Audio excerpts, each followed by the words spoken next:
मध्य प्रदेश के खरगोन जिले में पुलिस को आज एक और सफलता हाथ लगी। पुलिस ने ऐसे बदमाश को पकड़ा जिसने पुलिस की नाक में दम करके रखा हुआ था।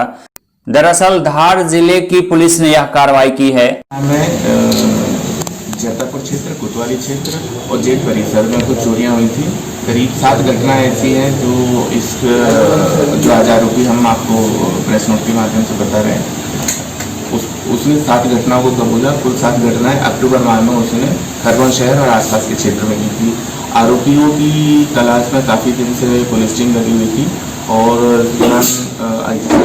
पुलिस अधीक्षक महोदय और डीआईजी साहब सभी के द्वारा लगातार इनको पकड़ने के लिए, ट्रेस करने के लिए निर्देश दिए जा रहे थे। इस टीम में रोहित अलावा साहब, टीआई मेन गाँव, जैतापुर प्रभारी दिनेश सोलंकी, इन सबके द्वारा लगातार प्रयास किए गए और हमारी साइबर टीम ने इसमें बहुत प्रयास किया। मध्य प्रदेश में लगातार महिलाओं और बच्चों के साथ रेप की घटनाएं बढ़ गई है। अवैध शराब की जमाखोरी और मुरैना शराब कांड पर भी पूर्व मुख्यमंत्री कमलनाथ शिवराज सिंह की सरकार को घेरने में जुटे हुए हैं। एक तरफ कांग्रेस लगातार शिवराज सिंह चौहान पर हमला बोल रही है, वहीं मुख्यमंत्री शिवराज सिंह चौहान भी इस हमले का जवाब देने से नहीं चूक रहे हैं। आज जबलपुर दौरे के दौरान कमलनाथ के बयान पर मुख्यमंत्री शिवराज सिंह चौहान ने कहा कि अब कमलनाथ के पास कोई काम नहीं बचा है, इसलिए वह इस तरह के बयानबाजी कर रहे हैं। आज भाजपा सरकार माफियाओं को लगातार खत्म करने का काम कर रही है, वहीं दूसरी ओर कमलनाथ नेता प्रतिपक्ष और अध्यक्ष बन रहे हैं, इसलिए कर्मकांड कर रहे हैं। इन सब चीजों की चिंता नहीं है। सरकार माफियाओं को खत्म करने में लगी हुई है। वो तो नेता प्रतिपक्ष और अध्यक्ष बने रहे, इसलिए कोई ना कोई कर्मकांड जरूरी है। एक नहीं कई गुट है, यहाँ भी है और दिल्ली में भी लड़ पड़े। वो तो वहाँ आपने देखा कि एक गुट कह रहा था चुनाव कराओ, दूसरा कह रहा था चुनाव मत कराओ, वही लड़ाई हो गई। तो जो कुछ है स्वार्थों की लड़ाई है, इससे ज्यादा कुछ नहीं। मध्य प्रदेश के मुख्यमंत्री शिवराज सिंह चौहान एक तरफ गुंडों और माफियाओं को जमीन में गाड़ने की बात करते हैं, वहीं दूसरी तरफ पुलिस गुंडों के साथ देकर कमजोर लोगों को घर से बेघर कर रही है। जबलपुर की आधार ताल पुलिस ने एक महिला जो एनजीओ चलाती है, उसकी सारी गृहस्थी का सामान ट्रक में लादकर थाने ले आई और महिला बेघर होकर पिछले कई दिनों से पुलिस विभाग के वरीय अधिकारियों के यहाँ कार्यालय का चक्कर काट रही है। उसे आवश्यक सहयोग नहीं मिल पा रहा है और आवश्यक कार्रवाई इस मामले में नहीं हो रही है। महिला को जब इंसाफ नहीं मिला तो उसने आज जबलपुर आए प्रदेश के मुख्यमंत्री के वाहन को रोककर अपनी व्यथा सुनाने लगी। इस दौरान मुख्यमंत्री ने महिला को शीघ्र न्याय देने का आश्वासन दिया।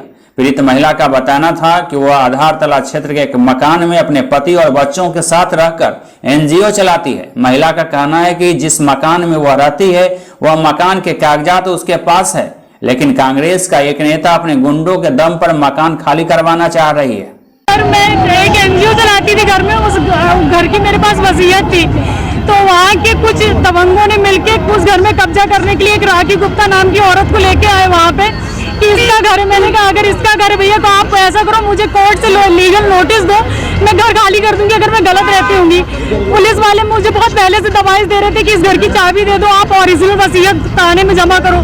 मैंने उनको ओरिजिनल वसीयत नहीं दी तो उन लोगों ने क्या किया, हमारे बच्चियों को मारा। मुझे गंदी हरकत है कि सारे घर में छोटा बेटा है, पति बीमार है मेरा, और हम लोगों को जब देखो तब थाने बुलाया जाता है गवाही के लिए। आधार ताल थाने टीआई मिश्रा जो है उन लोगों ने हमें बहुत प्रताड़ित किया है। अभी हम लोग के पास घर नहीं है रहने के लिए, थाने में सामान पड़ा, हमारा पूरा सामान थाने में पड़ा है। कैसे खाली कर दिए घर वहाँ से? गुंडों से फिकवाया सर, पुलिस वालों के साथ मिलके। जबलपुर दौरे पर मुख्यमंत्री शिवराज सिंह चौहान आज घंटाघर के पास करीब 30 करोड़ की लागत से बन रहे कन्वेंशन सेंटर का निरीक्षण करने भी पहुंचे। इस दौरान उनके साथ जबलपुर के सांसद राकेश सिंह भी थे।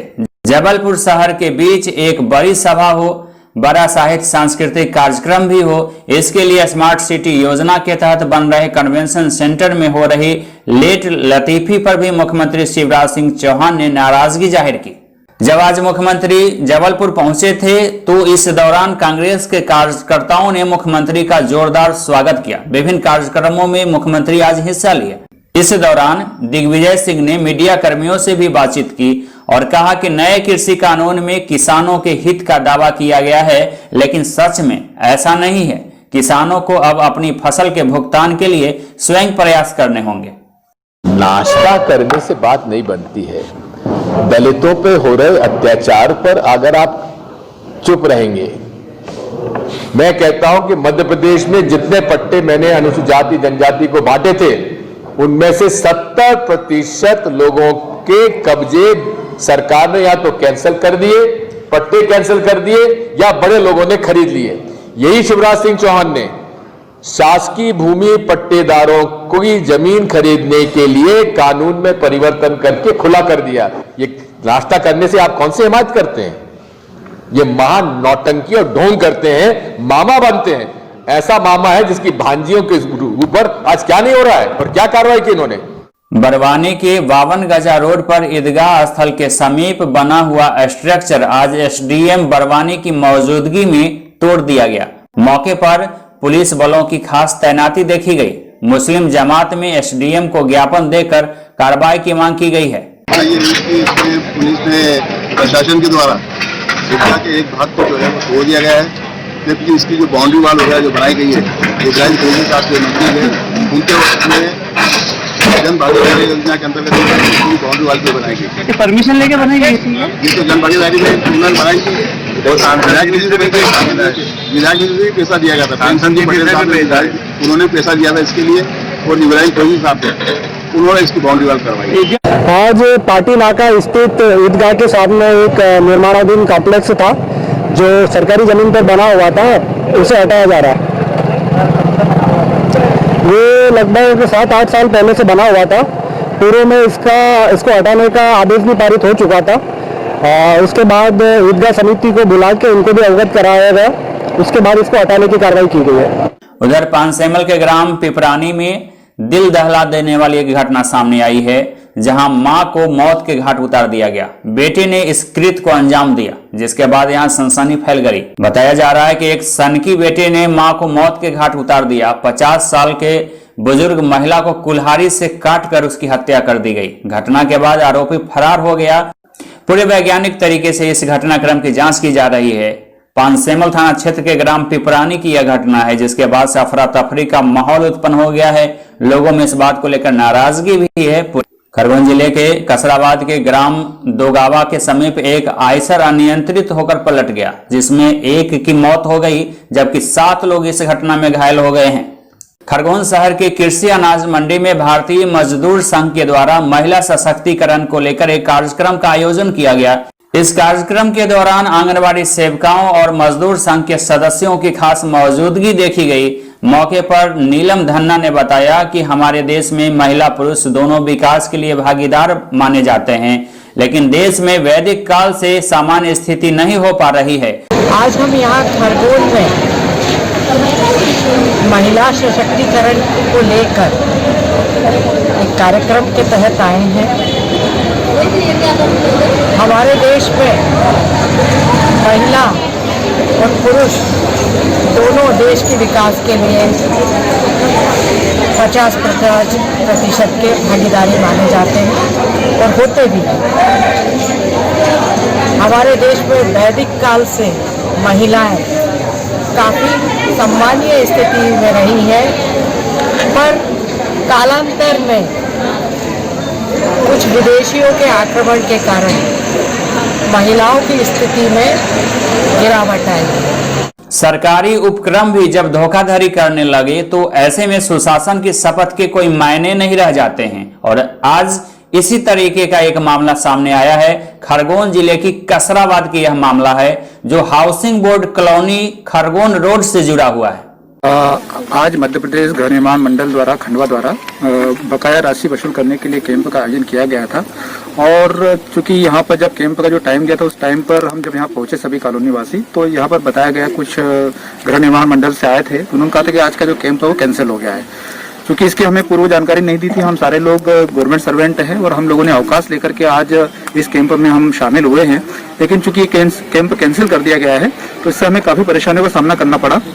क्योंकि इस कॉलोनी में लगातार जब से हम निवास कर रहे हैं, अनियमितताएं और बिल्कुल भी यहाँ पर कोई व्यवस्था नहीं है। उन्होंने एनओसी के पैसे 10,500 अलग भरे और नामांतरण के अलग भरे 11-12 हजार रुपए। इसके बाद नगर पालिका में भरे इन्होंने इतने ही पैसे डबल यहाँ पे भरे, तो 40-50-60 हजार के आसपास इनको खर्चा आ गया एनओसी और नामांतरण में। आपने जब एनओसी नाम करवाई तो कितना पैसा लगा? खंडवा में अलग भर दिए और नगर पालिका में अलग उन्होंने मांगा। खंडवा में कितना पैसा दिया और आपके पास जो रसीद है वो बताइए कितने की दी और कितना पैसा जमा रसीद है 3,166 रुपए की। अच्छा। और उन्होंने वहाँ पे पैसे लिए 8,900 रुपए। सर समस्या है कि जब मकान बनाया था 11 साल हो गए, तब भी नामांतरण हाउसिंग बोर्ड से करवाया था और अभी वापस सेकंड फ्लोर बनानी है तो नामांतरण फिर बोल रहे कि नगर परिषद में करवा, तो 2-2 बार के नामांतरण के टैक्स लग रहा है और ऊपर से 11 साल से मकान बनाया ना, उसके बाद से न कोई नोटिस है न कोई टैक्स भरना है क्या करना है, कोई इन्फॉर्मेशन ही नहीं। और अब बोल रहे हैं 11 साल बाद नोटिस सामान लिया है और चक्रवृद्धि ब्याज के साथ इतना ब्याज भरना है, डबल टैक्स के डबल ही है इसका। ये जो पुराना लीज रेंट और मेंटेनेंस की बकाया राशि है उसके वसूली के लिए आज शिविर का आयोजन किया गया था संपदा अधिकारी खंडवा के आदेश द्वारा, किंतु कुछ कार्य आ जाने के कारण वो लोग वहां से खंडवा से नहीं आ पाए हैं, तो उसकी सूचना देने के लिए हम लोग यहाँ आए हुए हैं। और अगर आपका जो भी समस्या है तो आप उससे अवगत करा सकते हैं। हम लोग यहाँ पे बैठे हैं, आपकी समस्या नोट करेंगे, मोबाइल नंबर नोट करेंगे और आगे जो डेट आएगी उसकी जानकारी आपको दे देंगे। कॉलोनी वासियों की कुछ मूलभूत सुविधाओं के संबंध में शिकायत थी, कुछ अवैधानिक वसूली के संबंध में कुछ शिकायतें थी जिनके संबंध में कॉलोनी वासी जो इकट्ठे हुए थे और आज यहाँ पे सामूहिक रूप से ज्ञापन दिया गया।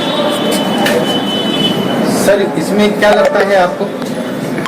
इसमें अभी जांच का विषय है। कुल मिलाकर के यदि इस तरह से कोई अवैधानिक वसूली की जा रही है तो उसकी जांच की जाएगी। एसडीएम महोदय चूंकि अभी शासकीय कार्य से भ्रमण पे हैं, जैसे ही साहब आ जाते हैं साहब को अवगत करा करके सीएमओ साहब को भी अवगत कराया जाएगा, तो संयुक्त रूप से जांच करवाई जाएगी कि आखिर रिकॉर्ड मेंटेन किया जा रहा है या नहीं किया जा रहा है। इस तरह किसानों के सम्मान में कांग्रेसियों के द्वारा आज राजभवन का घेराव किया गया, प्रदर्शन किए गए। केंद्र सरकार के द्वारा लाए गए कृषि कानून के विरोध में यह नाराजगी जाहिर की गई। भोपाल में कांग्रेस के कार्यकर्ताओं ने आज प्रदर्शन किया, राजभवन का घेराव किया और कृषि कानून वापस करने की मांग की। वहीं इस कृषि कानून को लेकर पूर्व केंद्रीय मंत्री एवं मध्य प्रदेश के पूर्व कांग्रेस अध्यक्ष अरुण यादव ने भी आज सभा को संबोधित किया।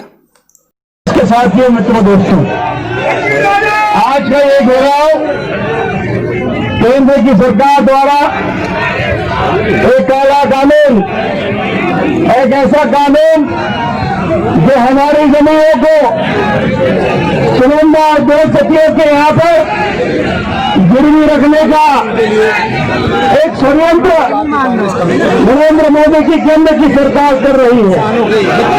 और पिछले